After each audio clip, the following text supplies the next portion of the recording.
What's up, everybody? It's your friendly neighborhood comedian Alvin Williams here, reminding you that the Idaho Comedy Festival is happening May 20th through 22nd in Boise, Idaho. You can get your tickets at idahocomedyfest.com. If you're watching this video, then it means that you're about to watch my newest episode of my podcast, Things I Don't Hate, with my guest, Phillip Kopczynski. Now, if you are a podcaster yourself and you would like to take part in the Idaho Comedy Fest festivities, guess what? We have something called Podcast Row, where we have an entire floor dedicated to just you, the podcasters out there who want to have their voice heard and want to have some awesome comedic guests on there. We're going to have all the comics lined up in Boise, Idaho. Any one of them that you see in the festival is available to interview for you. So if you want more info, you can email me at alvinwilliamsjr@hotmail.com or go to my podcast email, which is don'thatealvin@gmail.com. Either way, we'll get you set up with your podcast interviews and your block scheduling, and on with the podcast. Peace.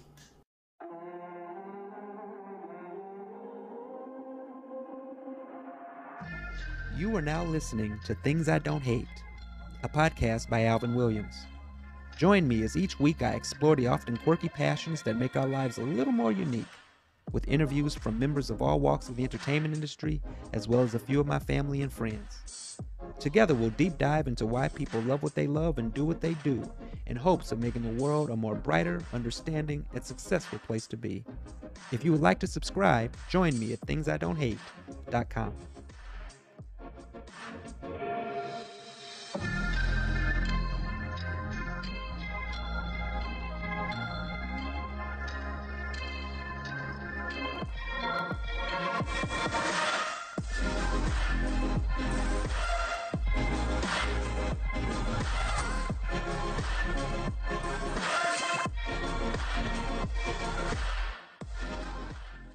Hello and welcome to Things I Don't Hate podcast, the podcast in which we love to pontificate about the things that we don't hate, which is code for things that we love.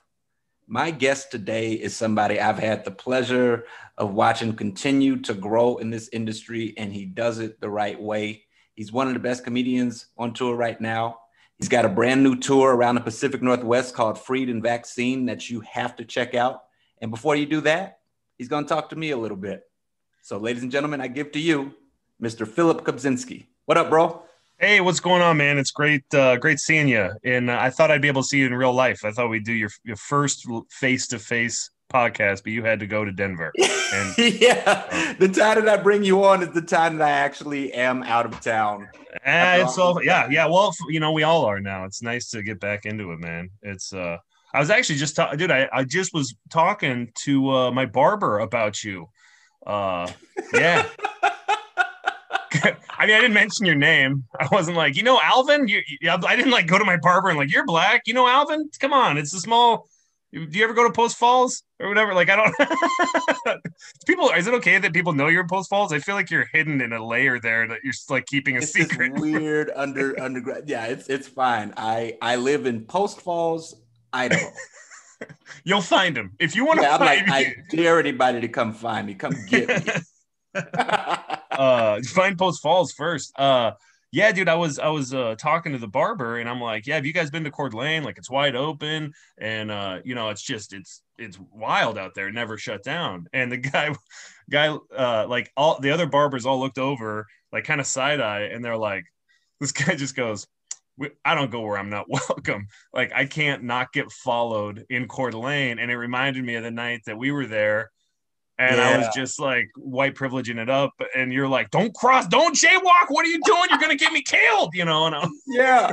So for the people listening, here's what went down. Okay. It was around midnight. This was back when curfew was a real thing, to where it's it was cool that you could stay out past midnight. But we were the only ones still left at this restaurant, right? We're outdoor, and we see this truck just keep cruising over and over again. And it's got the Blue Lives Matter flag, and it's got the American flag waving. And it's just kind of sending out vibes Colin Kaepernick is not welcome in this truck bed.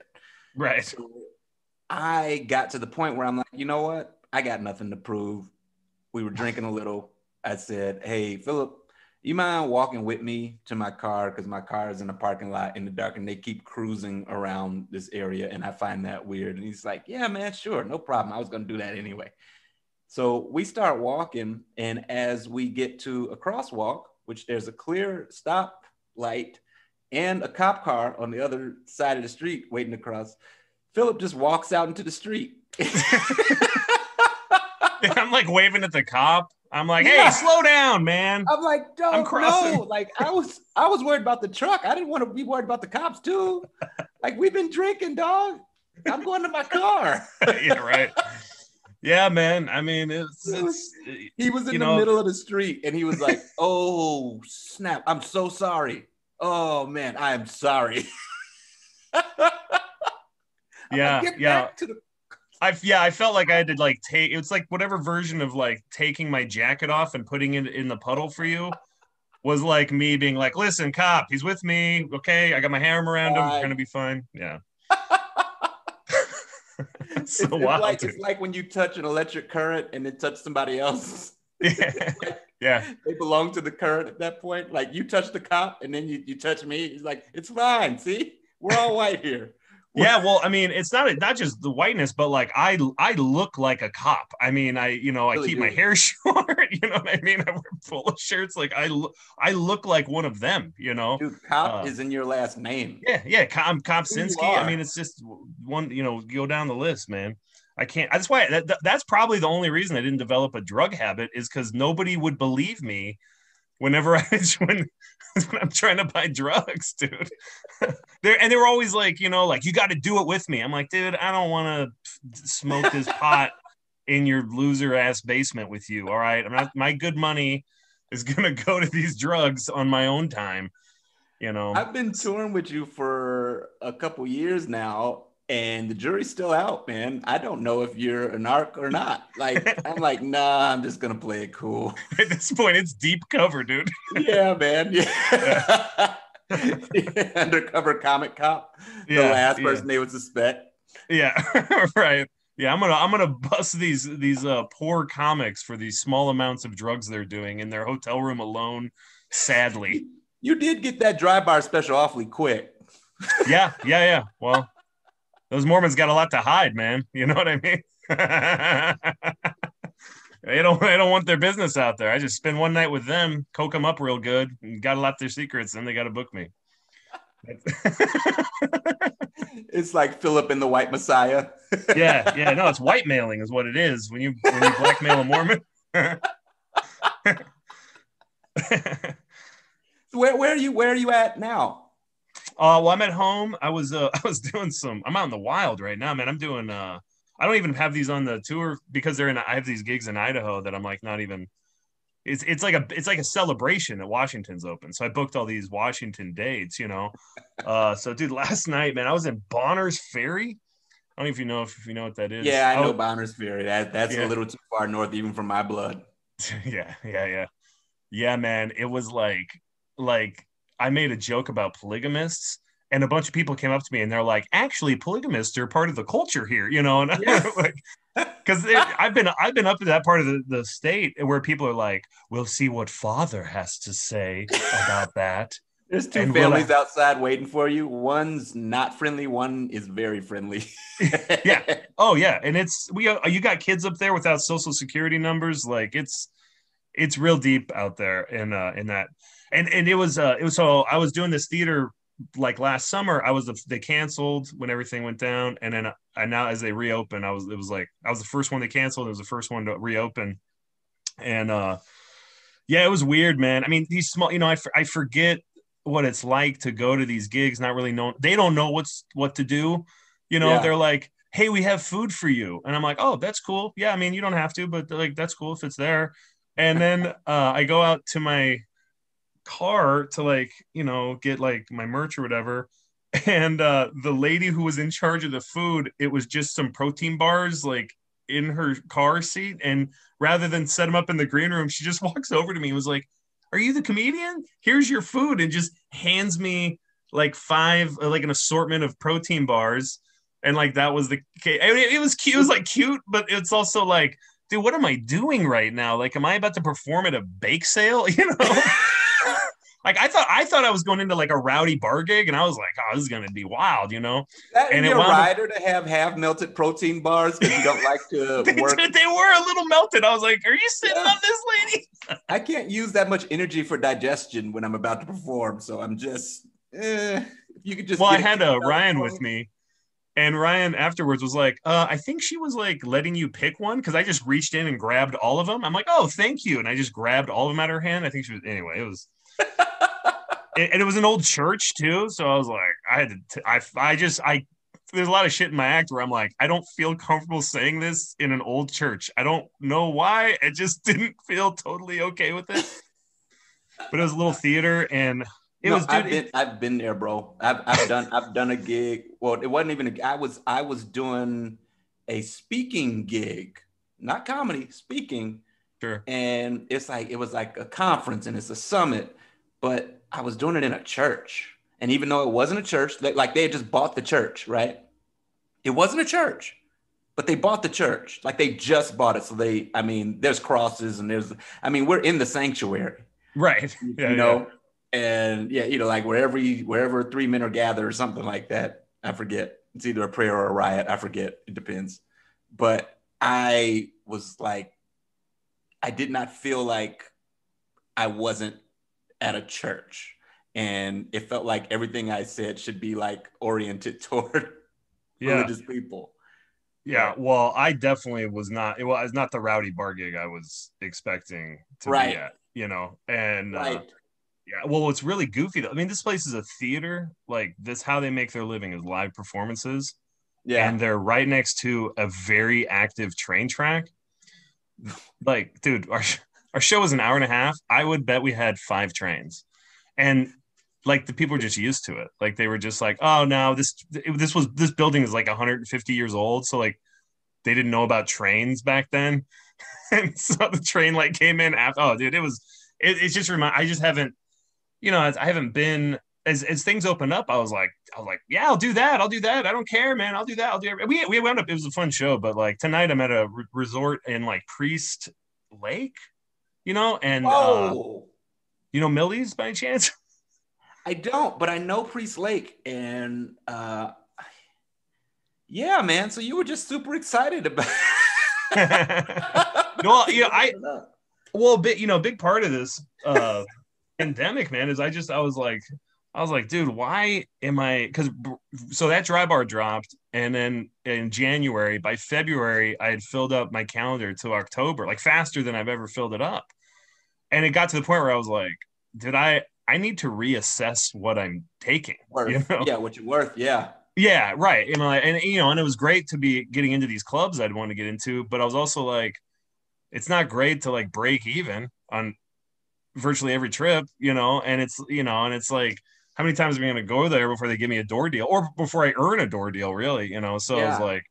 I was like, and there were so many times where I was on the road breaking even, and someone was like, yo, man, can you come do Sandpoint gig? And they're offering me as much money as I'm making in New England for the whole weekend. And I'm like, what? I just flew 3,000 miles to make the same amount of money I could make 2 hours away from my house. And when I was on the road, but the game, it just sounds cooler when you were in Boston, and it looks cooler, like it's like, we'll take less money to go somewhere cooler. Sure. And more, the money that we make for gigs, we don't promote.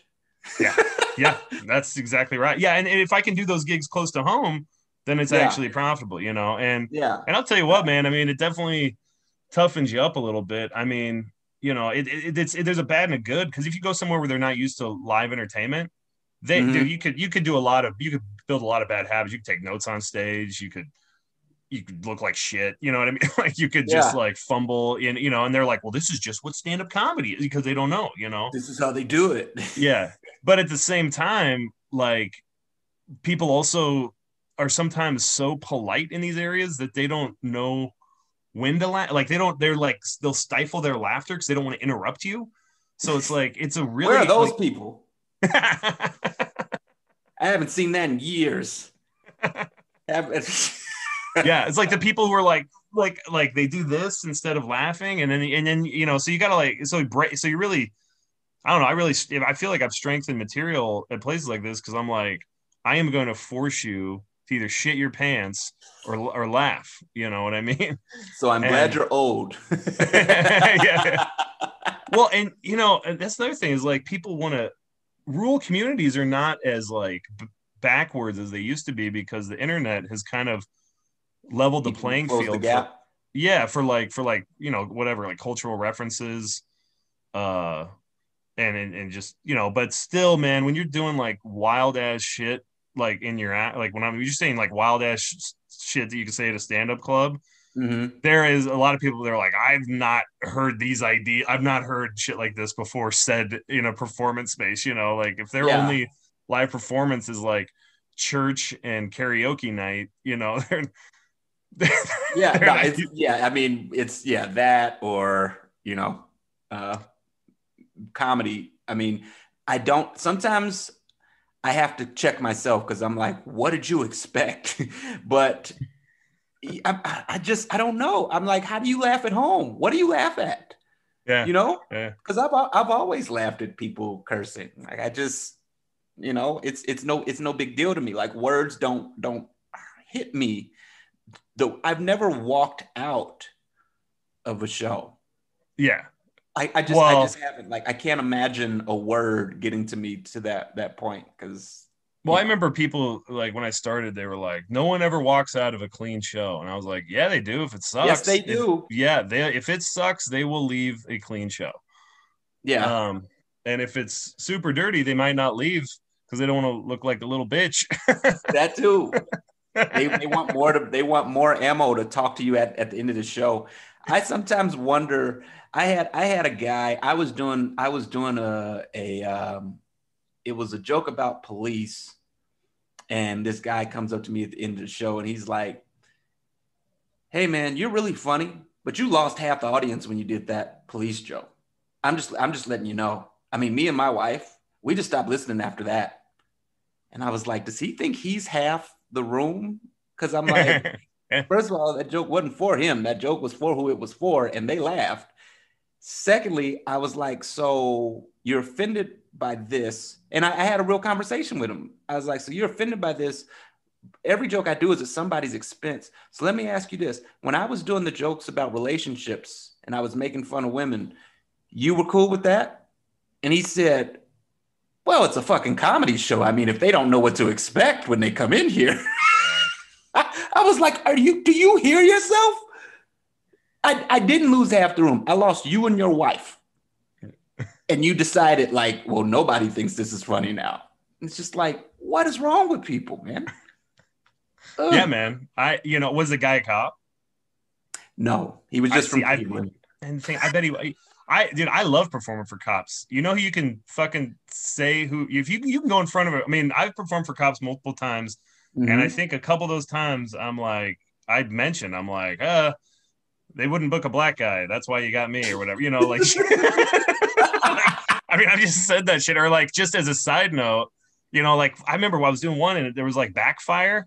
And I was like, wait, you guys are all here. Who's getting shot? You know, like, shit, like it was like about, it was a SWAT team. And they ate it up. And cops are the biggest maniacs as far as the material you can do. Like, yeah, cops and military.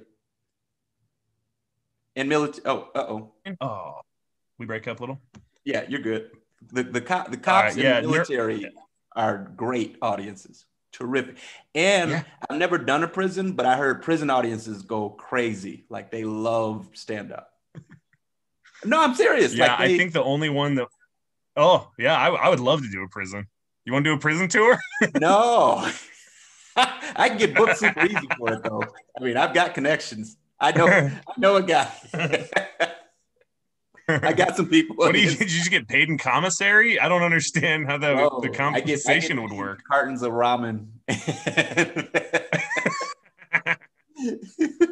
You want some toilet hooch? You'd be king for a week.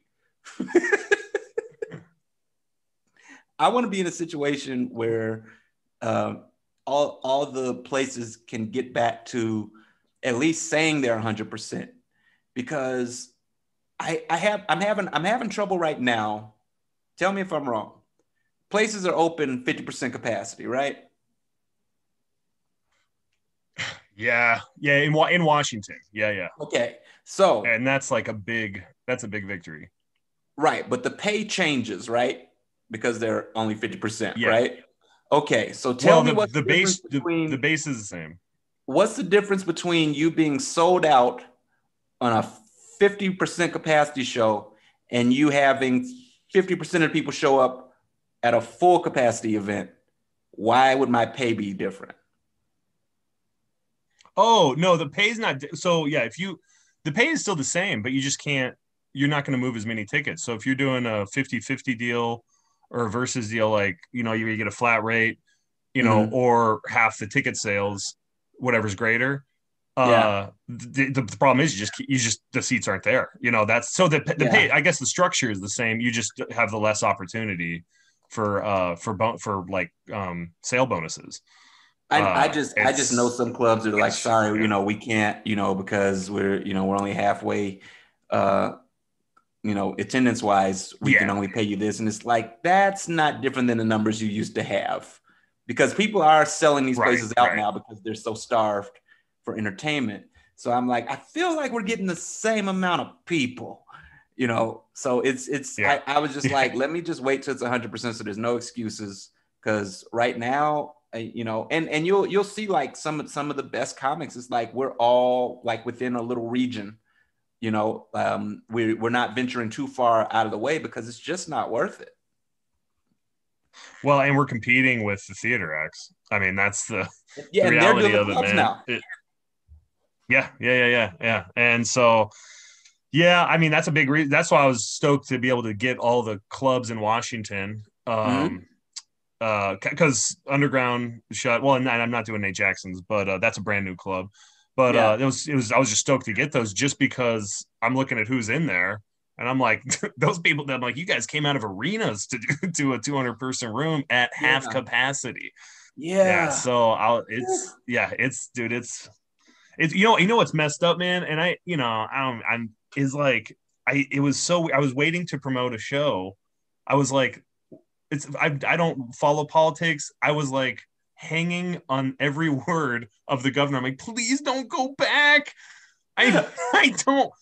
What's the point of promoting a show at 25% capacity? Right. I'm like, and it's like I'm watching the governor to be like, what am I allowed to do today?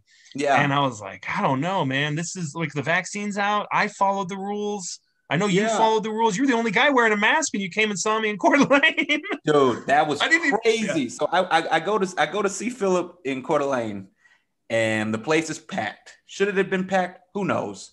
I'm outside, right?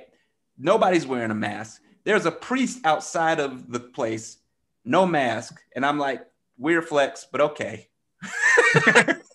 Hey, God's covering him. It's like, I get it. That's on brand. All right. You get a pass. So I walk into the place. I just happen to be the only person with a mask on. Did I also happen to be the only Black person? Was I decked out in a full Air Jordan outfit? All of the above. But they were looking at me, and I'm pretty positive it was because of the mask. Yeah, right. I sat down, bro. I don't know if you remember, you had a dog. There was a dog at your show. Yeah. The dog had his face, his nose was like in a dog bowl. Like, he knew what was up. He was covered up. I'm like, people. So I go to sit down, and like, people like don't want to sit next to me. I'm like, wait a minute. Like, I don't have it. Like, why are y'all treating me like an outcast? I was so nervous. Yeah, you kept it on the whole time, too. Well, not only that, you didn't freaking recognize me when I came in. I was like, am I late? Because I looked at you, and then you just kind of, and I'm like, oh, maybe he doesn't want to be seen with me here with my mask on. Oh, man. I couldn't believe that. I was like, I could not believe I didn't recognize you. There were so many clues. Yeah. Adam Sandler didn't get recognized at that IHOP. I mean, I saw that. That was funny. That poor girl. I went to Coeur d'Alene this week to take my kids out to dinner there, and my 14-year-old still he'll wear a mask like no matter what. And I'm like, hey man, you're your own person. I'm glad you stick to your guns, you know.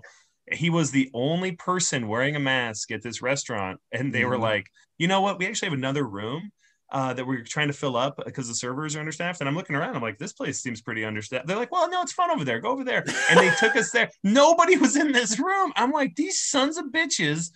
You want to be quarantined? Here's your quarantine. Yeah. That's how you want to play it.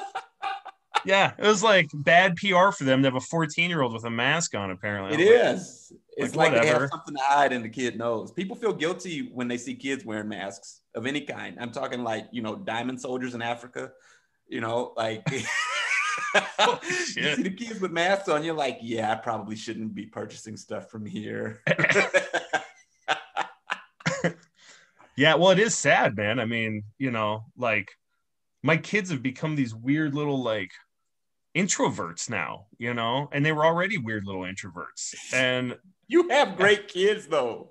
Yeah, They're like, yeah. they're super wholesome kids. Right. I know. It needs to end. I'm tired of it. I got a couple narcs living with me is what I got.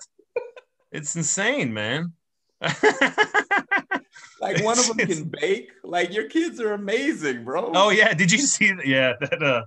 Yeah, they both cook. They both, you know, they both will make steaks now and make their own breakfast and scrambled, you know, it's nice to have self-reliant children, but you know, I'm also kind of you off a little bit. You're like, What? I was gonna mine you all for material for at least 4 more years, and you are just ruining the timeline. Like, well, it's that I don't relate to them. You know, I'm like there are these 2 girls that were throwing themselves at my oldest son. Like they were in a little chemistry class together, and they're like, "Can we come over? Can we come over?" They text him all the time. oh, the irony is palpable already. I'm like, "Oh man," I'm like, You "You like these class. girls?" You're just not following it. Yeah. He's oh well no he's like, no, I don't like them. I'm like, so what happens if they're like they make an advance? He's like, I'll just say no. I'm like, just get in a practice session, you know what Yeah, man. just Or tell them like, they're- you might not like her, you might not like her, but do you like them? yeah, right. I know I'm practicing that speech, but I don't know, man. I think I might have an asexual kid, you know. These kids nowadays, there's studies saying like they are not as sexually active as we were as kids. And Right. I mean, a lot of it is they're smarter than us. Yeah, teenage pregnancy down 80% over the past 20 years, which is Wow. bullshit. All right. These It's making kids awfully judgy, don't you feel? Yeah, they're super judgmental. Yeah, my kids are always like, Dad, we're not back in your era where everybody's like glug glug or whatever. I'm Yeah. like, I wasn't alive in the 70s. What are you talking about? Like, you know, they're doing this like, you know, like in your days. I'm like, I wasn't doing coke in high school or ever. Like, what are you So they What do could use a think little their childhoods was like? Yeah, right. They think, well, my mom makes me sound like I was a drug mule, you know, just whenever, and she's always telling these stories like, you know, like I was a moonshiner drug mule. I dated a drug dealer for a while, you know, and it was like a chick that was a drug dealer who was like she lived with like hurricane refugees on the South Hill. Yeah. So you were a drug mule. Yeah, maybe I was. I don't think you know what a drug mule is, bro. No, I just dated her and she just got me high all the time and it was great. And I was like, Did she borrow your car? What's that? Did she borrow your car? No, she never borrowed my car. No, I mean, I wasn't naive, but when I stopped talking to her, I was like, she's a little much, you know, like she's a little too street for me. You know what I mean? Like I just wasn't quite there. I met her at a water park. You know what I mean? Like this wasn't like she's just one step below a carny. And so I didn't know how. I was a kid, you know, I was like 16 or 17. So I just like started ditching her. And she was like my girlfriend, you know, like it wasn't like we were just dating, like we were together all the time. And then after a while I was like, I don't want this is too much to deal with, like her dealing drugs. And then also then I have to be like taking charge, like, you know, Yeah. and you know, and I'm like, and you still have to put your foot down. yeah. But like she, you know, she like wanted the man to make the first move. You know what I mean? Like she didn't. Right. That's so. I mean, honestly, that was kind of intimidating to like see her like dealing drugs to dudes that definitely look like they could kick my ass, and then I'm supposed to like make the first move with her. I'm like every drug dealer I knew up to that point. I was like, God, I hope I don't blow this guy in 5 years. You know, and like. Bro, you were part of the plan. You were part of the whole image, like to get the scent off of the trail. Like she's not dealing drugs. That's her boyfriend right there. I don't know, man. You know what I like to think? I like to think I was a little bit of eye candy for status. Because I was pretty cut back then. And maybe that's it was. Yeah. I was the version of, you know, I mean, every like video you see with the chicks and the G-string shaking their ass, like I was. Yeah, like guys would come in, you know, if she's dealing dope or whatever, her girlfriends would come in. She's like, hey, take your shirt off. You know, maybe lean back, like fucking oil up your abs a little bit, would you? Yeah. I was Princess Leia. She was Jabba the Hutt. She wasn't a big girl, but, you know. Yeah, she had Jabba the Hutt energy. Dude, so this is so wild, man. She lived with these hurricane refugees from Florida that got insurance money and bought, like, when land was cheap in the South Hill in Spokane. Yeah. And these people just, I mean, you know, I don't like to use racial slurs, but they were the definition of cracker. Like they were backwoods. And they came up to the South Hill. This chick that was like, wore a muumuu all the time. She wore like a muumuu and took her hurricane insurance money and just sat there buying QFC every day. Piles of boxes from QFC would be in her bedroom, and she would just yell. She's like, hey, will you guys give me some pork chops? And then we would have to cook pork chops, but we would be making like edibles on the stove. Like we'd be boiling up butter, and the house just smelled like deep marijuana, you know, the whole, and this is when you get in a lot of trouble just for like an ounce of pot, you know. And she would have like a pound, and she was like, dude, and they were cooking up like mushroom edible shit. I mean, it was just like, we were, you know how deep you were in, bro. Like really, you were freebasing crack, you know what I mean? So I was like, but you were making drugs. Yeah, but I was doing that with my other friends. So it didn't seem that weird to be doing it. I'm like, guys, this is a source. Like I never met who she was buying it from, but yeah, she was definitely. Do you remember the story of that girl who completely got off on a bank robbery? Like they have the video of her with the machine gun, and like the lawyers convinced the court that she was somehow brainwashed by the black men who were robbing the bank, and like she wasn't completely complicit with them. Did you ever hear about that? No, I don't know, but I believe this story 100%. Yeah, there's I forget what her name is, but we'll look it up at the end of this. There was like this black rebel group, and they were like sticking it to the man. Like they went to go, like they had a plan to rob a bank, right? And this white chick is decked out in like the beret, the military gear. She's got the gun. And they're like, clearly she was brainwashed by these men, and this is a form of Stockholm syndrome, and she did not want to do this at all. And all the black people got arrested, and she got off. That's you. You're the white girl in a machine gun and a beret. Who am I in that equation, though? Am I the black guys that she's like? No, you're the white girl with the beret. I've heard 2 or 3 crimes that you were complicit in. And you're like, yeah, but you know, like she was doing her own thing and everything. I mean, we had a partnership on paper, but we. You think I would have got away? I think she would have got out. I think she would have gotten away. I was her alibi. That's what you take away from this, is she would have gotten away. Yeah, I would have been the one doing the time, probably. You still make yourself the victim. Yeah. Of all of this, dude. When I started ghosting her, though, she like started calling my mom. And was like, where the hell is he? Is he with another woman right now? And my mom my mom would just goes, he just goes, take a hint. He's not interested. Click. And then she looked at me and she's like, I'm not doing that again for you. Like, figure this shit out. Grow up. Like, grow a set of balls. Like, I think my mom said, grow a set of balls to me when I was 17. And I'm like, oh, yeah, I will, Mom. Sorry for making you break up with my drug dealer girlfriend. I'm making fun of you, but I went to a different college to avoid breaking up with my girlfriend. I was like, this isn't working out, so I'm just going to transfer schools instead of being a man. Jesus Christ, dude. And then we were still together. We still stayed together after all of that. So it didn't even work. It didn't work. It made it worse. Because now I was in a long distance relationship I didn't want. Well, you know, at least you didn't start a foundation over $1 billion fortune and raise 3 kids and then break up. Man, every time one of the most rich and powerful men gets divorced, I don't know how to feel. I know.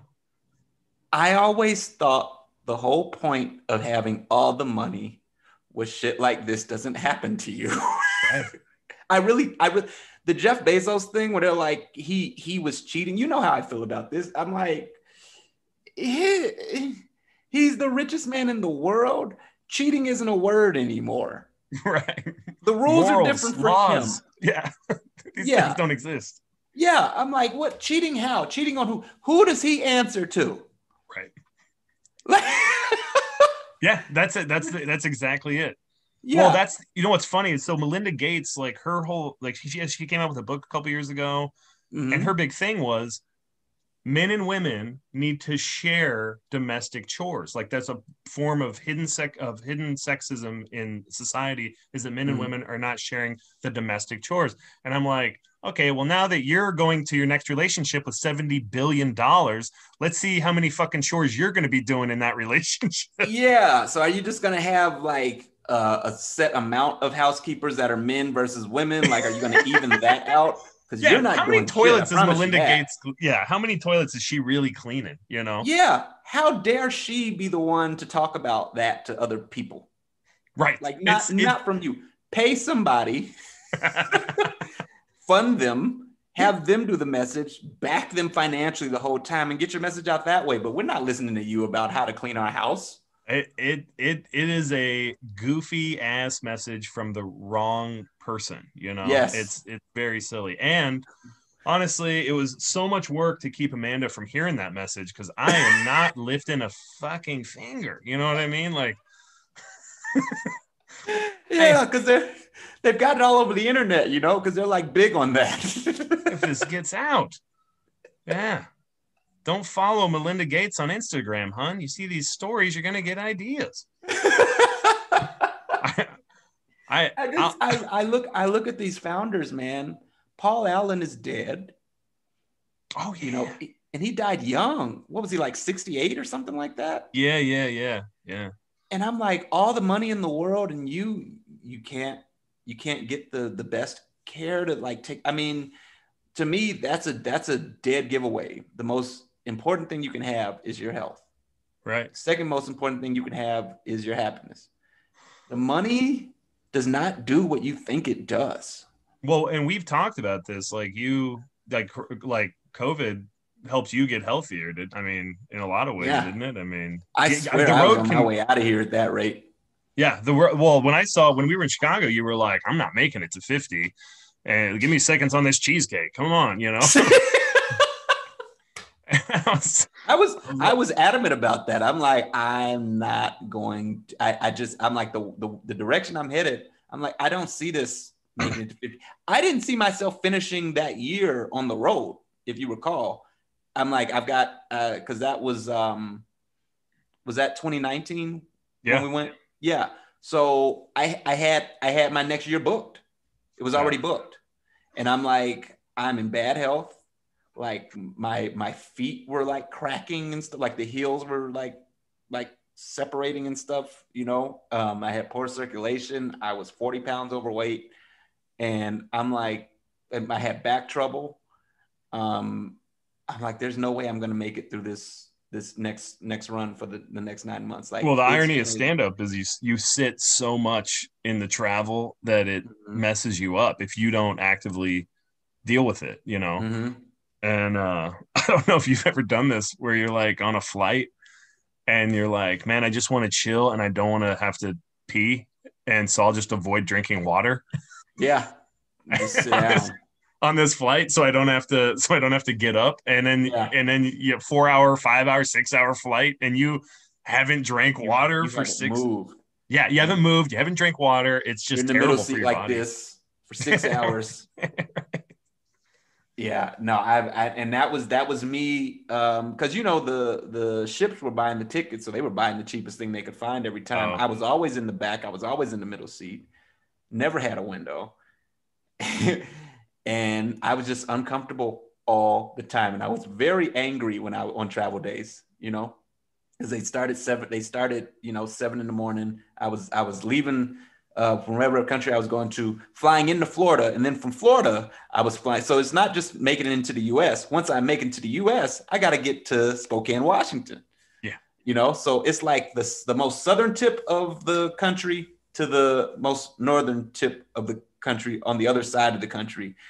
And that was me every other week. And dude, I was hurting.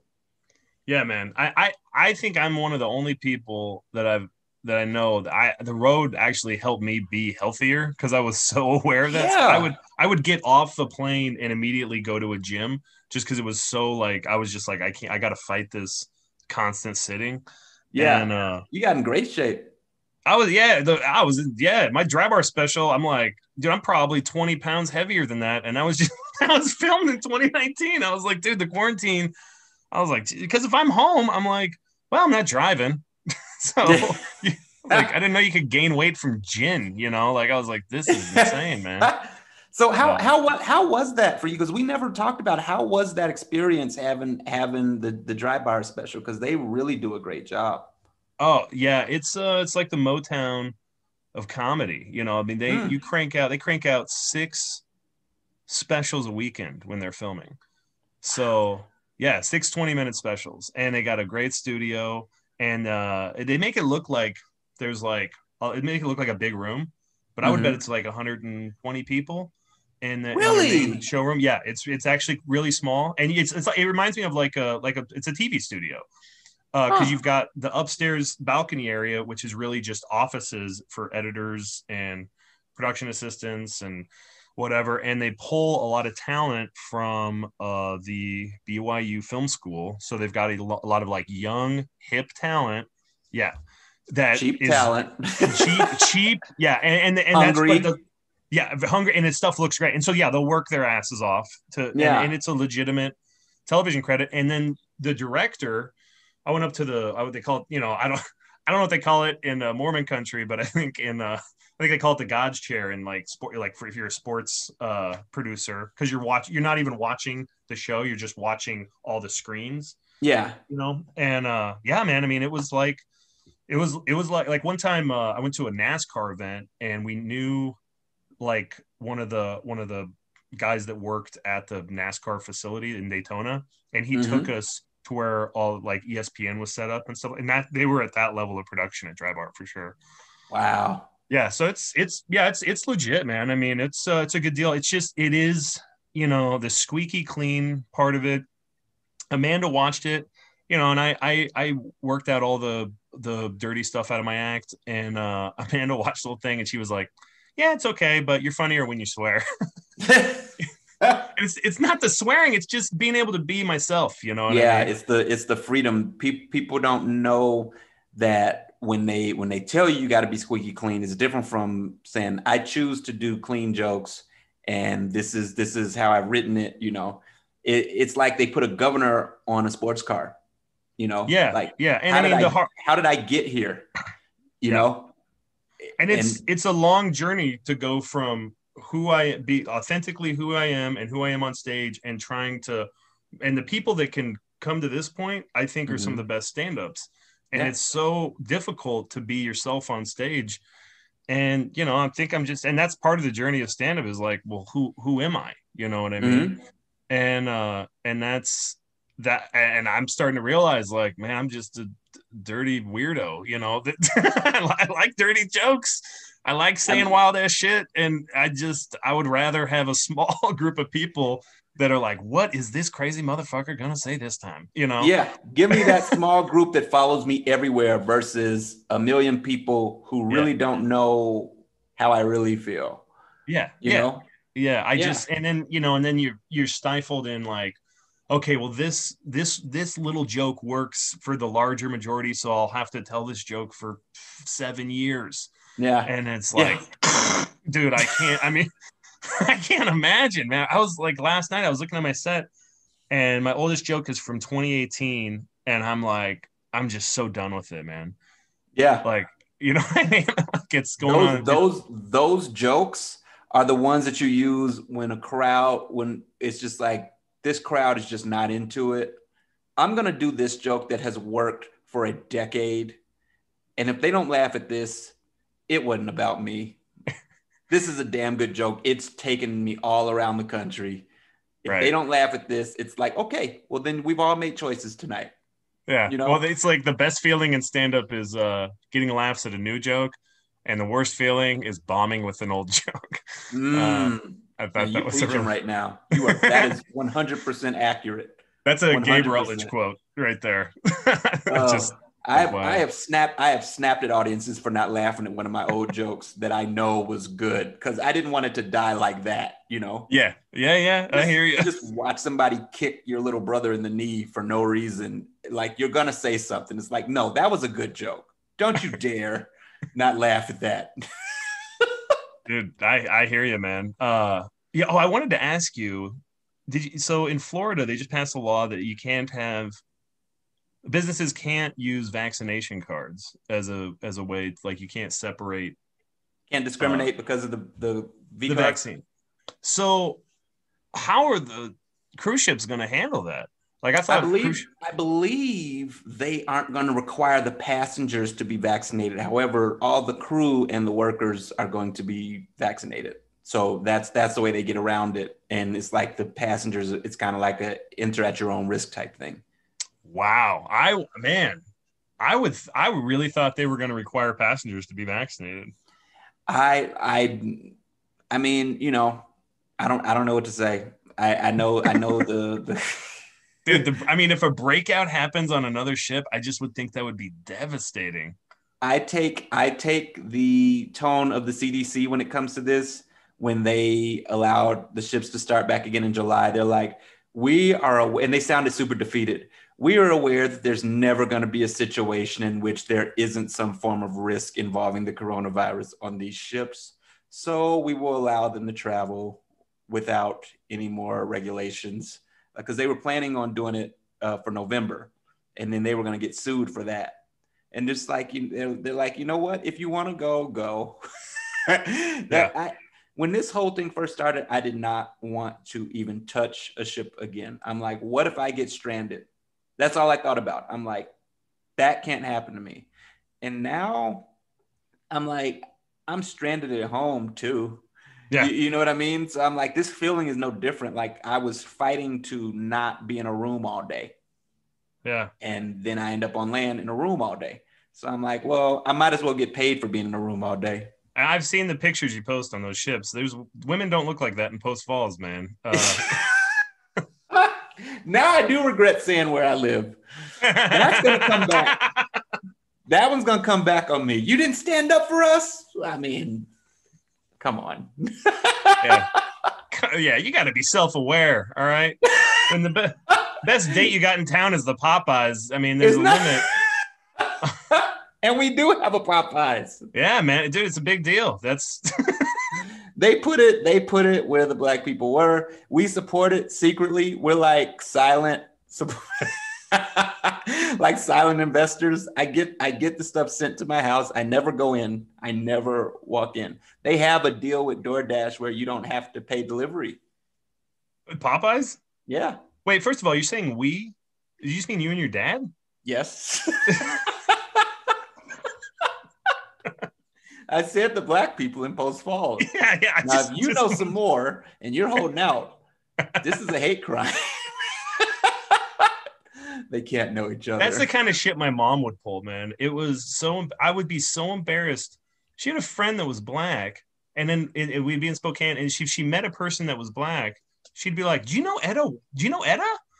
And I'm like, "Mom, what are you doing?" Like, that's incredible. I'm like, that's so rude. But the crazy thing was, every single time they're like, "Etta and Happy, They know oh him. yeah, Yeah. my favorite people."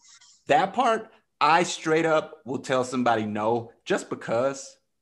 You know, I'm like, How no, dare you you don't get to have this. I'm like, you won't believe who asked me about you the other day. Yeah. You don't get this victory. Yeah, not on my back. They don't. Nobody's ever seen me walk into a Popeyes. My dad went to the drive-thru once, but it was late and we were desperate. Other than that, I get that shit delivered to the house.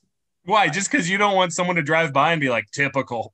Typical. Yeah. Last time I went in one time and there was another black dude in there, and he was just visiting, and he said, "Hey man," and I came over. He was like, "Did you know they got an app for Popeyes now, and you can get this whole full meal, this $45 meal for $20 if you just order it on the app right now?" I was like, "No, I didn't know that. But did I just come to Popeyes and get the hookup from a black dude, like in the Popeyes, like as expected? Because I know everybody saw us, you know." I'm just like, I felt good, but I felt bad. I'm like, this is exactly what they wanted. I felt like he was a plant, like he was an industry plant. Yeah, I don't know, man. I mean, I don't think you need to feel self-conscious about it. Like, I don't see anybody feel self-conscious when they got a giant dip in their mouth going into Cabela's, you know? That's like they're just no, they're not worried about being true. That's true. I never thought about that. Yeah. Hey man, screw it. I get to go to Popeyes. I just don't feel like you know how much I order it. Maybe I'm wrong about how healthy you're getting in post. I don't want to be a regular. No, I was healthy all the way up until February, and I had hurt my shoulder, and it took a little while for it. Like, could I have done legs? Could I have done cardio? Yes, but I'm like, I'm tired of getting hurt every time that I start getting in shape, you know? And a friend of mine was like, "Hey, it's not your body's fault. For what it's worth, it didn't sign up for all the bullshit you did to it for the last 35 years. Oh, that's funny. And I was like, okay, that's fair. I didn't think of it that way. But yeah, that's why I can't hold up. It's like, don't try to like, you know, get all healthy now after you've been awful to yourself. Like, so yeah, you got to be slow. You got to be gradual. But I was just tired of being hurt. I was tired of feeling bad. And I sound like I'm in a bad relationship. Yeah, with fitness. I'm tired of the way it made me feel. I just wanted to break from that feeling, and like my body was responding really nicely. I didn't need, the chiropractor or massage treatment and I just felt good. And I'm a little fatter, but I felt good, So I will get back into the gym like soon because I have to, because I can't fit anything again. I'm just trying to get in that Will Smith shape, Like, he's like, I'm in the worst shape of my life. And I'm like, oh, man. Yeah, good hell. That's your worst? Yeah. Those are goals. Well, I mean, it is, dude. As I've gotten older, like, I mean, it always used to be like, what's the maximum weight I can lift, or like I'm gonna push myself till I've like got pumped, or I'm gonna run 8 miles, or I'm gonna, it's like I was always pushing myself to the maximum. And then as I got older, it's like it's better to just move. Just get the wheels turning so it doesn't shut off. I've got my life. I've got nothing to prove. I've got no health insurance. Yeah. So I'm like, I really have to watch that. I'm married. I mean, I really have nothing. I could get really fat. I mean, I could really let this thing go, but tell me if I'm wrong. When you're in shape, don't you feel like people laugh less? Well, I mean, not no, but that's because my act is I do so much physical stuff that that's a big part of why I think I was in better shape when I was on the road, because I was like, oh man, tonight I'm gonna lean back on one arm and like do this wild movement, or I'm gonna be jumping up in there, or I'm I forgot gonna about that. oh yeah, I mean, and yeah, and a lot of I have when I was yeah, so when I first started headlining, I was like putting all my most physical bits in there because my writing is not good enough. Like I gotta rely on the You mean in the razzmatazz. beginning? What's Like what's that? like in the Yeah, when I beginning, first started beginning. headlining. Yeah, and Yeah, I because I'm still like, your writing is like one of the best things about what you do. but the physical stuff, man, I mean, it is fun, it is fun, but there were times where I'm like, yeah, like I can't really have more than one or two drinks if I'm on the road for multiple nights, because like I'll be just sweating the next night or whatever. Yeah, Like, and it's that's just true. yeah, yeah. And You I can't still hide what do you did last night on stage. exactly, dude. And I sweat a lot anyway on stage. So yeah, I don't know. I feel like because now I'm a little pudgy, and I was doing some of those old bits like in February.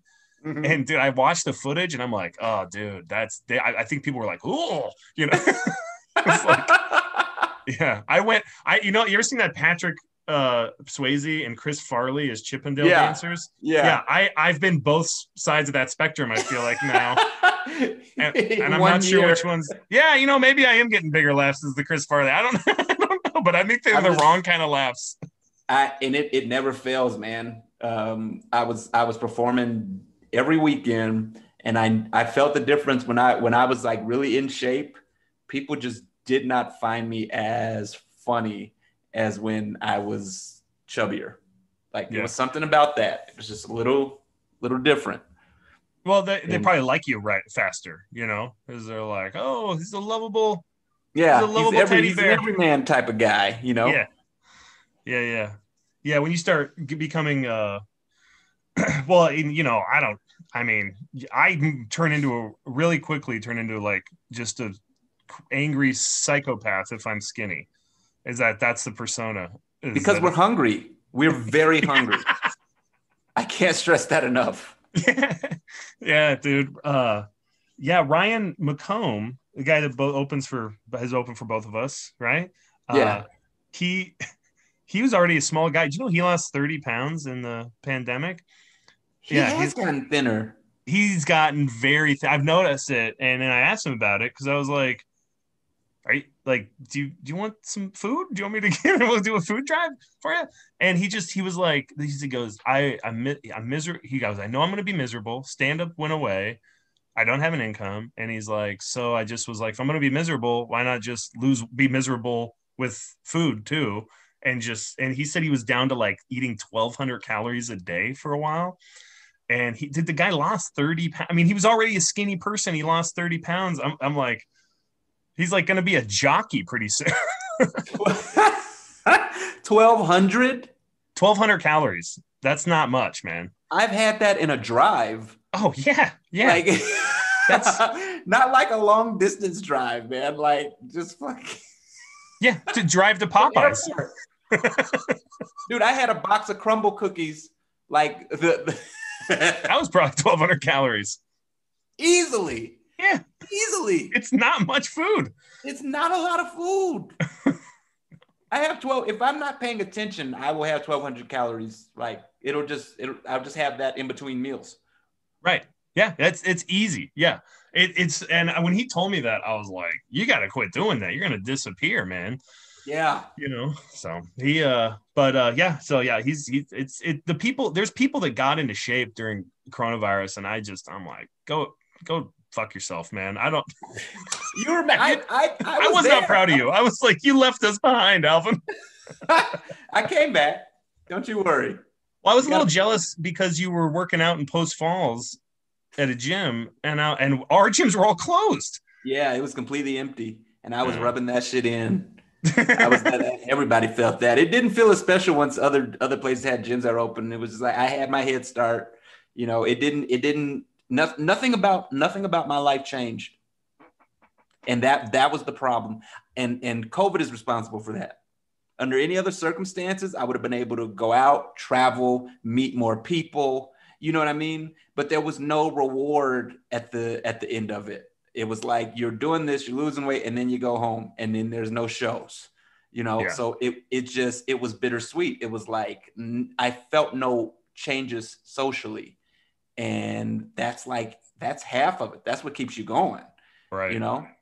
So you can only look at yourself in the mirror and like be like, God, I look good so many times before. Yeah, before you start sending those pictures out to other women, I feel you.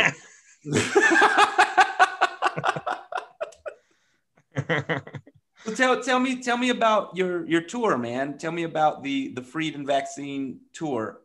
So Washington. So I've as things have so my like everyone else, man, 2020 fell apart for me. Like totally, all the gigs left.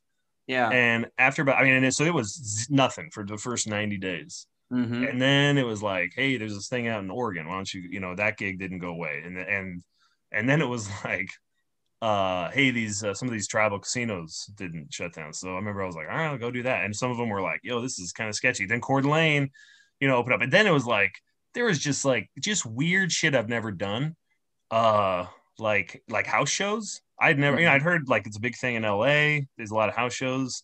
That's like the big thing. So I was like, I'll try it. And I did some house shows. And I mean, honestly, man, it was a blast. Like I had such a good time doing these. I mean, they hire you just like any other booker. I run the show, and it was just whoever wanted to come, they came. People would sit there with coolers. One house actually got like those like little lights and to just shine up, but rather than having like lights overhead, they shine up, Yeah. And I have a PA system, so I would just bring the PA system and just like do a little show. And I was like, this is weird, but it wound up being great. But the thing was, I was like, I would feel like a crazy delusional person to try to market something like this. Like, let me come to your house and do comedy. Like, it just feels desperate. But when people come to me and say, will you do this? I was like, all right, well, if you found me, then sure. I mean, if you're like a fan that I can travel to and we do this, then that sounds fun. And I've had some I'm actually doing one Saturday, like going back to someone, like a person did a house show, and then someone at the house show was like, hey, come do our house. And I did a couple corporate gigs that were like, I don't know. These people were like, mortgage bankers. I don't think they knew like what the position was for entertainers, because a lot of these people like don't go out, and they found a bar in the Valley that like is not following the rules at all.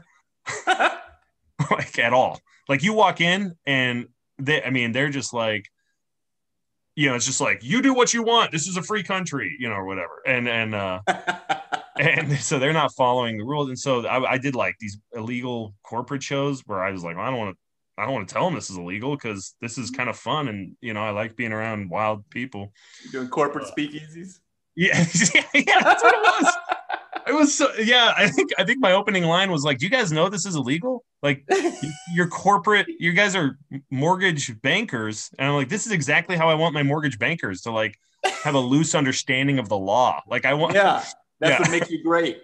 Yeah. So then in January, things changed. I don't know if in Washington, they lifted the ban on live performance because there were certain aspects of it that were so defeating, like the apple, like the apple picking area where you go up and women put on their little fur boots and they walk around and they get apple cider, and you pay and you ride a little buggy and you pick apples and all that. It's like migrant worker for a day. It's really fun. And I just want the experience. We go up there every year, and there's always like a band playing on this gazebo stage at all these farms. They have like acoustic musicians playing. Yeah. This year, just as many, maybe more people, because there's nothing else to do. there's probably, and it's all outside, but no acoustic musician was allowed per state mandate. So they just had a speaker playing recorded music, which is not the same. And it was like, all the people there's here, there's no, why are you taking the money out of the musicians' pockets, you know? Yeah. So I think that eventually caught up with the regulators, and they lifted the ban. And in January in Washington, they said you can have live performances, but to only 6 people. And that was, that's outside. So if you're on a patio, then that's supposed to be restricted to 6 people at a venue. Nobody was doing that. But the comedy club needed income. And so they were like, the Spokane Comedy Club, they were like, they just put an ad out and said, hey, if you want to do a private show, we have all these house comics, and we'll give you a show for whatever they were renting it out, $200. And then they give them like table service to serve drinks and food. And they filled up every slot for 2 weeks, like immediately. Like, yeah, I mean, I don't know if they were going to stay in business. And then next thing I know, they were like, hey man, do you want to do 6 shows for 8 people or 6 people or 4? One was like 4 people, and they were paying people, you know, they were paying customers. They hadn't been out in a year or 9 months or whatever. And that, I mean, that really, you know, that's where you're like, man, I really love stand-up comedy, because everybody I tell this to is like, oh, that's a nightmare. Like that's a terrible. I'm just sitting here listening. I'm like, well, there's a camera on my face. Yeah. Yeah. It's like everybody I talk to is like, that's a terrible experience. Like audience, like comedy fans are like, I would hate to be you in that scenario. Yeah. Yeah. And I was like, cool with it.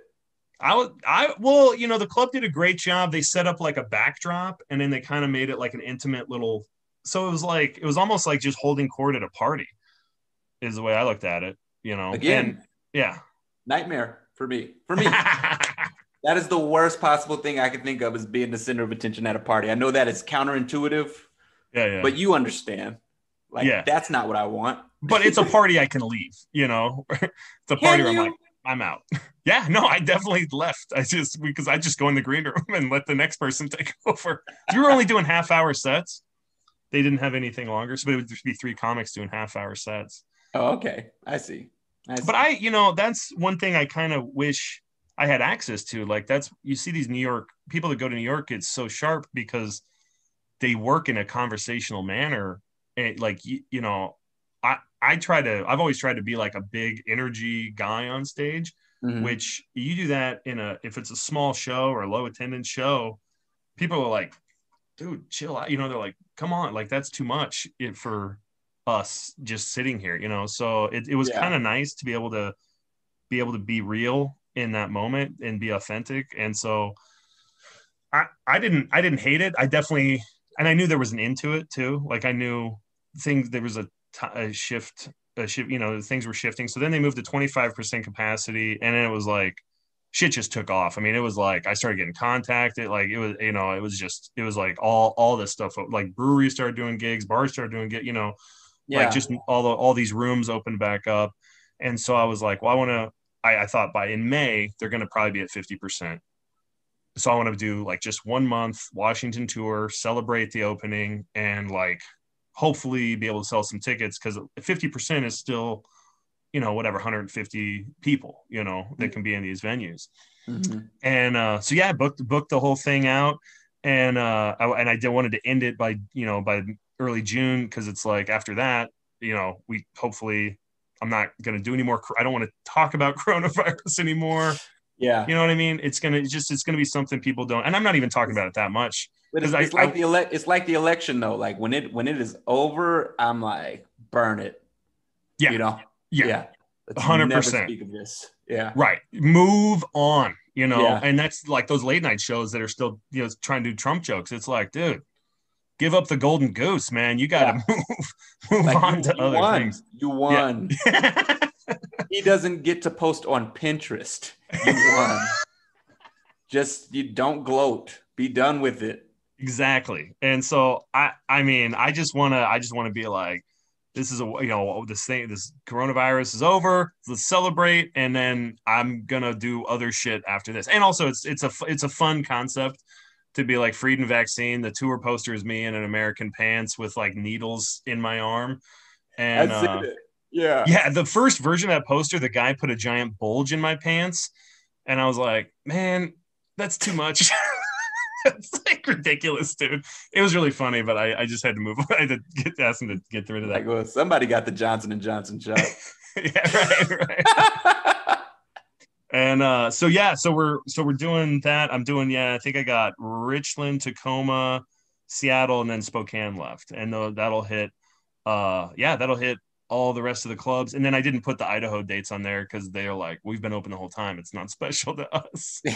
And also it just doesn't look as cool to put like Priest Lake on a poster. No, it doesn't. It actually, I would actually judge. I'm like, take that off. Yeah, right. Well, I did. Pullman was the first room I did. There's a killer room down in Pullman. Etsy yeah. It's a super dope place. Yeah, awesome place. And but the problem was a week before I went down there, they were one of the 3 counties that moved down to 25%.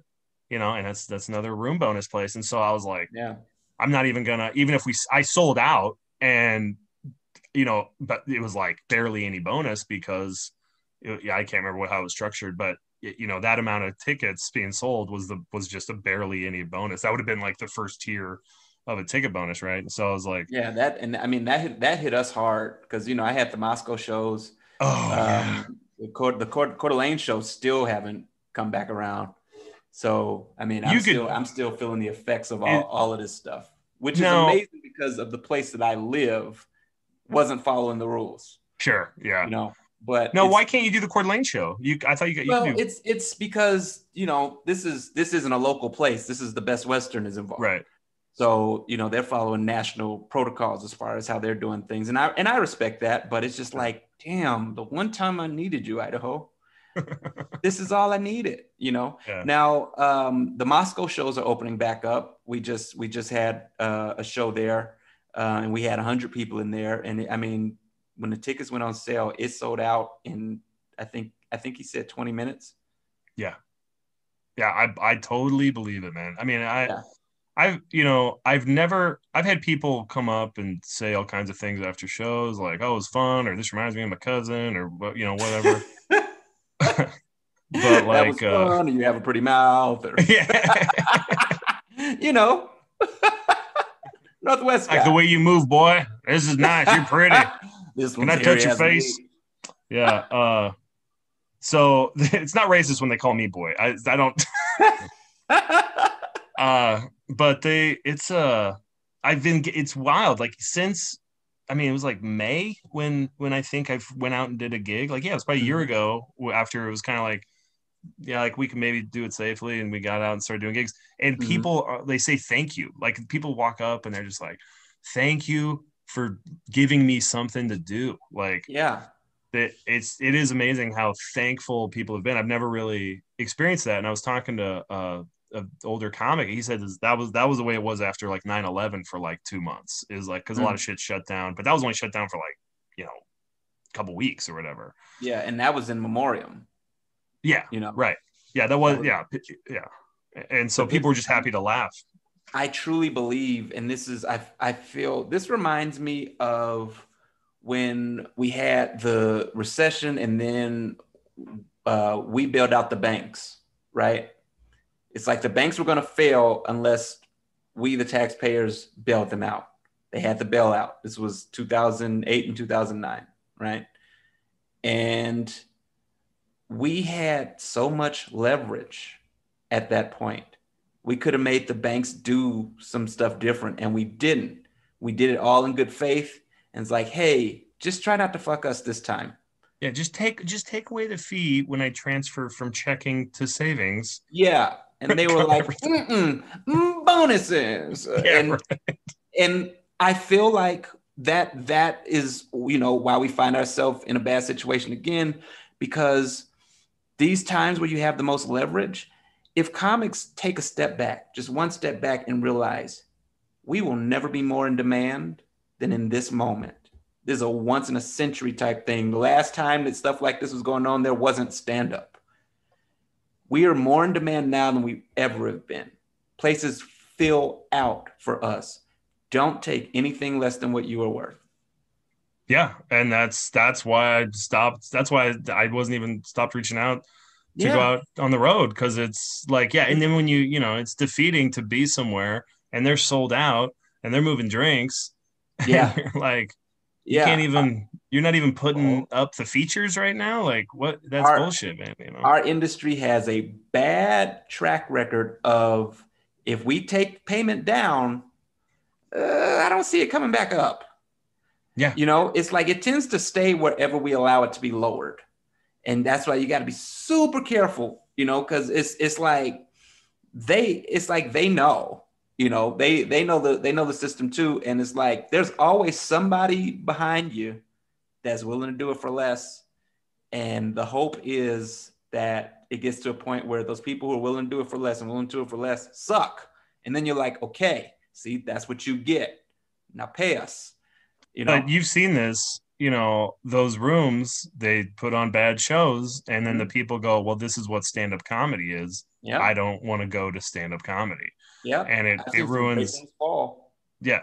Yeah. I mean, with hopefully all, rising tides kind of raise all the ships. And so that's why it's nice to try to create a strong scene, but it's like, you got to be a saint to be a working comic and then work within your scene to make the business side of things work well. Because, man, I lose patience, like, with people. I respect the people starting and trying to hustle and do shows. And when they ask me to do it, I'm like, especially now, I'm like, well, yeah, sure. I live here. Like, I'll do your show. You created a budget. And if they ever ask me, they're like, well, what is a budget for a headliner? Like, how should I get this started? I'll tell them, like, I'm like, you in Spokane, especially, like, you need a good enough budget to entice someone from Seattle, because you're going to burn through comics in about 2 sessions here. If you want to do 4 shows a year, you're going to do 2 shows. You're out of bookable professional comics. Yeah. And now you gotta make this enough money to where people from Seattle will come. Because if you can do that, now you got a room that people will come to. Yeah. And it's the same line. Well, if we do a good job, the venue will give us more money. And I'm like, no, they won't, because they will. This is the business model that you've created for them, and they don't want to take a step back and make less money. Yeah. And it's like the desperation to make to just have a place to perform over. I mean, and it happens to people who are like professionals that get into comedy. It's like, you could be a lawyer outside of comedy, and then it's like, but all that common sense that you have in your field goes away when you're trying to book a room, and you're so eager that you're starting a room for the whole budget's $150, and it's like, yeah, that's going to be great to someone who's never made money doing stand-up, but like, this is not a real professional room that you're making, right? And you've messed up the floor, for the comics who do have the experience, because that's how they're going to be coming at us, like, oh, come on, it's 150. The last guy did it, No, I told, a guy was asking me, and I said, I'm like, dude, this is the minimum for headlining. Like, if you want a room, you got to pay at least this much. And I was like, once you get to that level, I'll be happy to do it, because I want to help you start doing it. But I'm like, I just can't justify doing it for less, because that's just, I don't want you guys to think that's what the deal is, Yeah. And so he worked at the venue, he got it going, and apparently they do an open mic there on like a Friday, which is a bummer of a deal, because I'm like, you're ruining the venue, because like, people that are going out on a Friday don't want to go to an open mic, you know what I mean? So it's like, they're going to get, if anything, you're going to turn people away, but whatever, they still keep doing this open mic, and everyone's like, oh, it's a great venue. And so finally they're doing like booked shows on Saturdays. And it's actually I think it's in Post Falls or near Post Falls. I showed up, and I'm like, this is a vape shop, dude. Like, it said Vape Land outside in giant letters. And I'm like, no, why? I'm doing comedy at a vape shop? And I go in, you walk through the vape shop, then there's a bar, and then you take a hard right, and it's like a killer little showroom. Like, there's doors that separate it, Oh, and they got it's a corner stage, probably about 50 seats. They got high backs in the back, and a couch, and then tables. And I'm like, oh, this is actually it kind of gave me like, did you ever do Uncle D's yeah. upstairs? Like, it was a Comedy Underground small, upstairs. small room, yeah. And I was like, okay, there's potential here. Yeah. It was when that place was full, man. It was hopping, and it was a good vibe in there. Yeah, it was fun. But then, once he wasn't looking for new acts, and it gets stale. And he had a budget, but when he's like, crash on my couch, that ruined a lot of people coming from out of the area, because they're like, I have a no couch rule. For sure. Yeah, man. I don't know. I don't even, dude, even if I'm friends with the booker, I'm like, dude, just put me up somewhere, man. Come on. Like, I've earned this. How hard is it to get a La Quinta? You know what I mean? Yeah. Like, just call La Quinta. La Quinta. Oh my God. Did I say it wrong? I don't know. Yeah. I mean, it shouldn't be as hard to book as it is to pronounce. Yeah. So what do you I do. Oh, go ahead. No. I was probably just rambling. I want to hear your question. What do you see next for yourself, and what do you see next for the industry of comedy in general? Like, do you think it will like charge back and be stronger than it's ever been, or do you think it's going to be a slow and gradual way back to the way it used to be? Man, I think so. I think, all right. So the industry at large, I think, was already going through like kind of a new kind of golden era, because there is comics now have more power to make their own brand and create their own audience, create their own community more than ever. If you're just about comedy, if you're not trying to be a movie star and get on TV and all that shit, right. Like, if you're just about stand-up, like, you do not, LA is not as important as it used to be. LA was unavoidable before. Yeah. Now you can totally have a career and never set foot in LA or New York. Even. I think it helps. I think it's good to be in LA because you're around the best comics in the world and you can kind of weed the hackiness out of your act. But that's if you get to those stages. You may not even get to the comedy stores and the laugh factories and all that shit. So it can be really defeating to just be there in a quagmire for years. But I think if you have a good enough sensibility about your material and you're not just throwing up any shit footage from a bar gig, which is what a lot of people wind up doing, and they wind up ruining themselves for bookers, because bookers will see that and they're like, I don't want this scrub in my venue.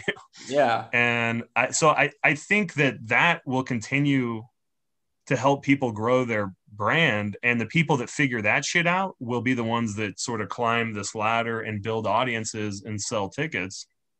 And comedy clubs they're probably in a better position than they were in the 80s, because the base rate of pay is like pretty much the same as it was in the 90s. People were beginning headliners were making like $200 back then, and they're making $200 a set now, and some, and then the comedy clubs are also in a great position because there are more drawing headliners with audiences, even in niche audiences, than there's ever been. And so those comics who can say, well, I want a door deal because I have this YouTube channel with like 1 million followers. And it's like, well, most people never even heard of this person, but the reality is they can easily sell 200 tickets. And the thing is, the data is so amazing right now. Like, if you have a podcast or if you have a YouTube channel, you can tell throughout the country where your biggest audiences are. If and so they'll just go to those towns, and now they're not even spending money on advertising. They're just like saying it on their podcast. Like, I'm in Houston tonight, and they can fill up some room, and they don't even, and the comedy clubs are great because the business model is there. But if the venues, but in many ways, the entertainers have so much power with that, because they could be like, well, screw it, I'll just go to a coffee shop if you guys aren't going to give me a good deal. So the people with audiences are gonna really are going to still be the ones that rule everything. But I think you're going to have people who have much smaller audiences. You don't need the Ron Whites of the world. You can have, people with just these niche audiences that come in to comedy clubs. But, for me personally, I mean, I've always like in every aspect, I've always looked at like the big names. Like when I was, when I was in business, I'm not Ford Motor Company. I'm not Henry Ford, but you can look at Henry Ford's, the way he structured his business. And so he would overpay his employees like in the 20s, which was unheard of. Mm-hmm. I mean, it used to be like, here's a nickel, shut the fuck up and do your job, but he was like giving people value. He realized that sometimes the money isn't just about, it's about like just giving people respect. And, so I always like look at those big names and like, how can I apply that in my own business model? And so, yeah, for me, I mean, I look at when I was on the road, what I noticed when I was going back east and then in the South, you see these hyper local stand-up comics that have created an audience in their region and they're making a great living. Like, and I mean, and there's and it's like they just slowly grew their audience, and some of them will only do theaters within like a 4-state region. There's a dude out of New Jersey who created this. He did theaters of like 400 people, but then he gets up to Delaware and he's like, I gotta go down to 200 people up here. He's like and the guy's, so he's like he's always at home, but he's just working a small region. And for me, that's probably where I'm headed, is like, I'm just going to try to develop the rooms and work the rooms within Washington, Idaho, Oregon, Montana. Cause like, those are the places where it feels like people come back to see me. Yeah. Like, I mean, I've been working, you work loonies, right? I do loonies. And it just, I don't know, man. I'm like, it doesn't make sense for me to go back unless I'm like really unless my videos really start catching on in like Colorado Springs, and I can then be like, well, I want a door deal. Cause to me, it's like being on tour and not being able to demand a door deal almost feels like, well, what are we doing? Like, why did I get on? I mean, with the attendance the way it is right now, yes. But if it gets to 100% again, then, I'm okay with it. But I know what you mean. But you need to be able, but for me, I need to be able to leave your region, you mean? Yeah. Well, and also like you need to be able, like, there's a point where he's like, I got to be realistic, where I'm like, am I going to make more money with the door deal? Because it's like, if I don't have a base that's going to, if I don't have at least like 20 people that'll be like, oh, I'll grab my friends, I'll grab their friends, you know what I mean? And to build upon, then it's like, it just seems, it's kind of like an ego thing. I'm like, well, I'm headlining in Jersey just because they headline me, whereas like, it doesn't make any sense. I'm like, what?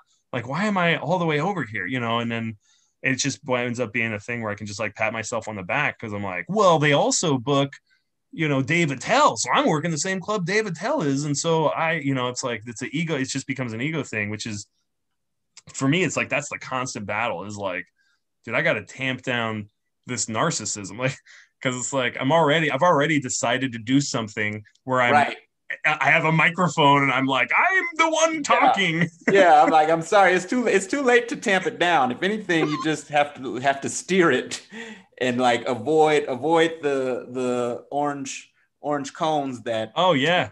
Yeah, that's all I can do. I'm like, no, this narcissism train has left the station. And I mean, it's like the rules of speed, like, no, I'm not going to be able to stop it. We just got to not hit people along the way, Yeah. When you got a family, there's a lot more casualties that are possible. Yeah, so man. You think it's going to be stronger for the people that have the audiences. I think they are going to really, you're gonna see a lot of fortunes being made And the downside of that is I think it's great for the Mark Normans of the world and those guys that really are kind of rising in this, creating these big fan bases. But the bummer is, especially for kind of middle class comics, is that there's this rise of like the Instagram influencer that can sell tickets, and that's and any club that cares about their image, will probably, because there's so many drawing comics, they can find enough comics, or at least even enough like good comics to fill in those empty spots. But man, if you're hard up as a club and you want to just have a quick cash grab, and you know that this person has 1.4 million Instagram followers, yeah, I mean, you can do a cheap deal with them, and some of these people do really well. They build up their act before they go on the road. But I've opened for a couple, man, and it's been ugly. I mean, it's like they're almost like ashamed of themselves, and some people, I mean, there's certain people, you almost see their Instagram, you're like, okay, this person's an entertainer and they're going to put on a good show. Like, it may not be classic stand-up, but there are a lot that it's like, this person's only spoken into a webcam. Yeah. Well, okay. So you're having a really hard time answering this question. You had two options. I think it's more nuanced than that.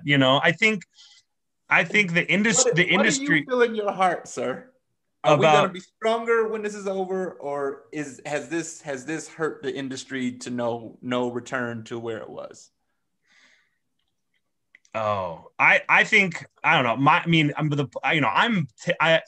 I'm typically positive.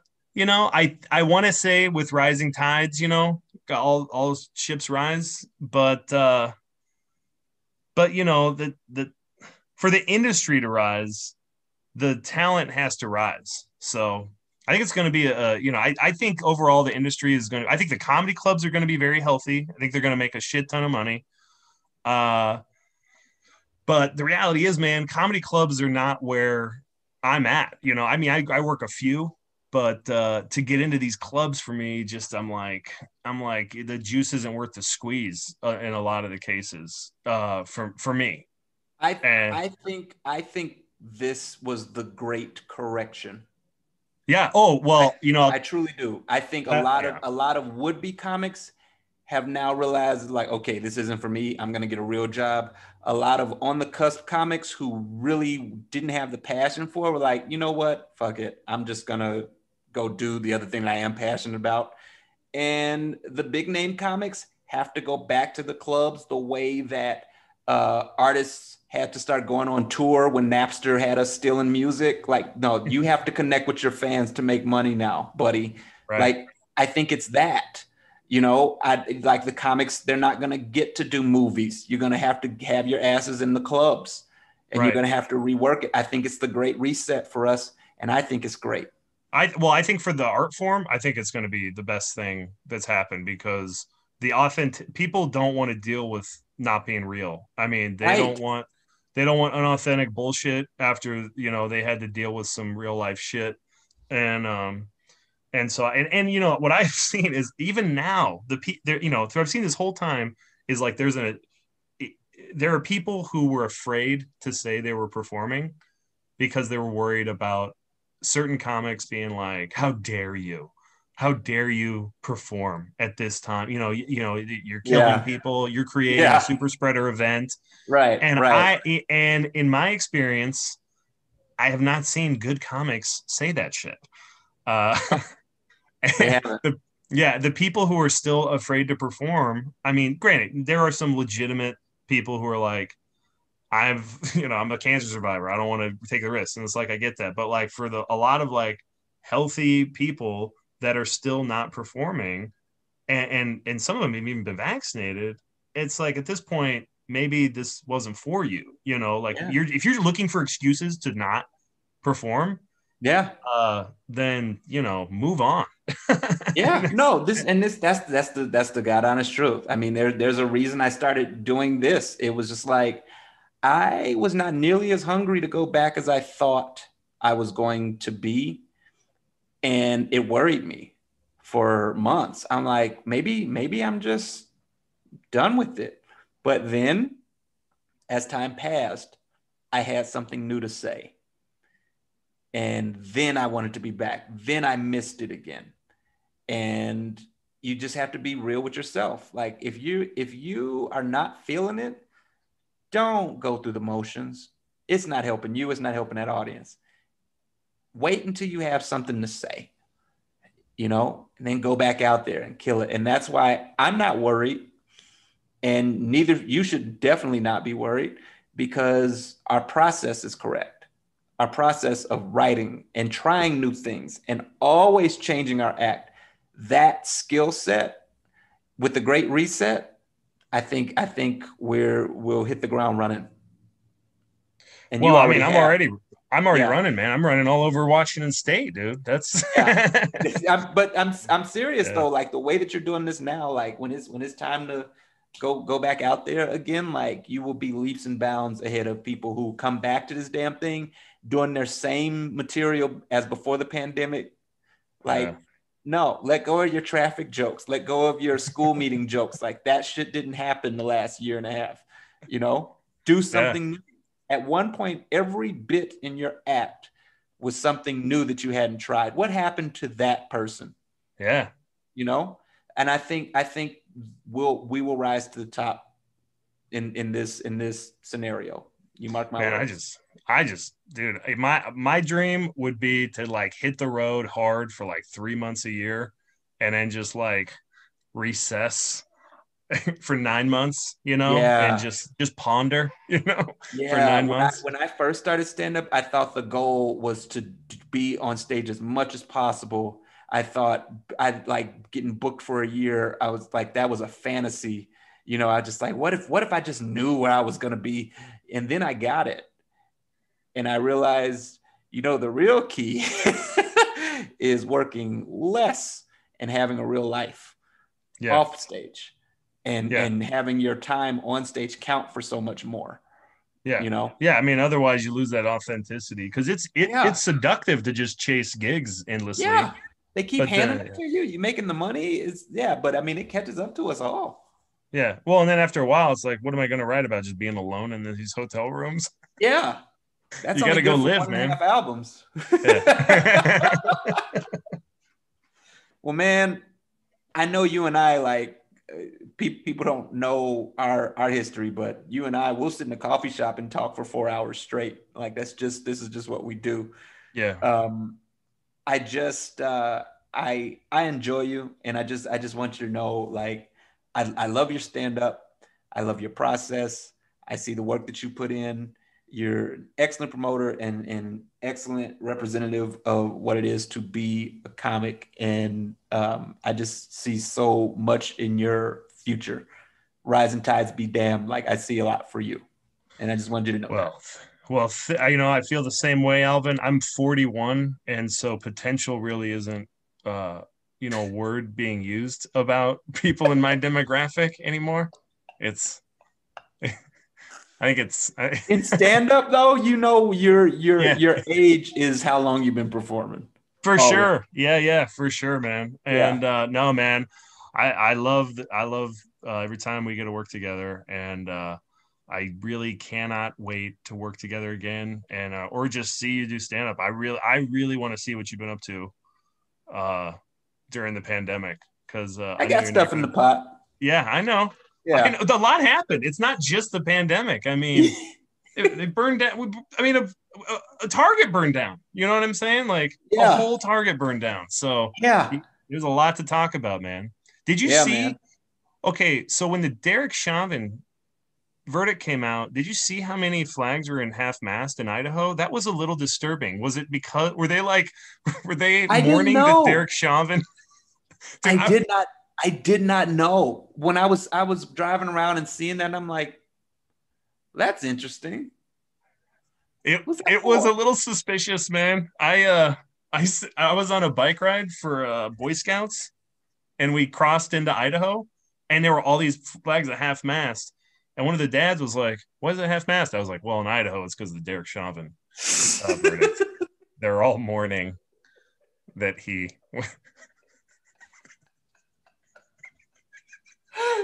They're mourning that a cop. I know one thing. When I saw that, I did not jaywalk that day. I don't care who my friends were. Fair enough, man. Yeah. Bro, I'll holler at you again soon, man. Good luck on your tour, and I'll see you when I'm back in town. All right, yeah, hit me up, man. Take care. All right, brother.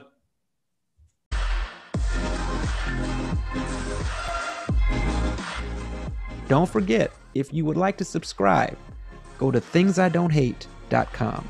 And if you just have a quick question or comment, please feel free to email me at don'thatealvin@gmail.com.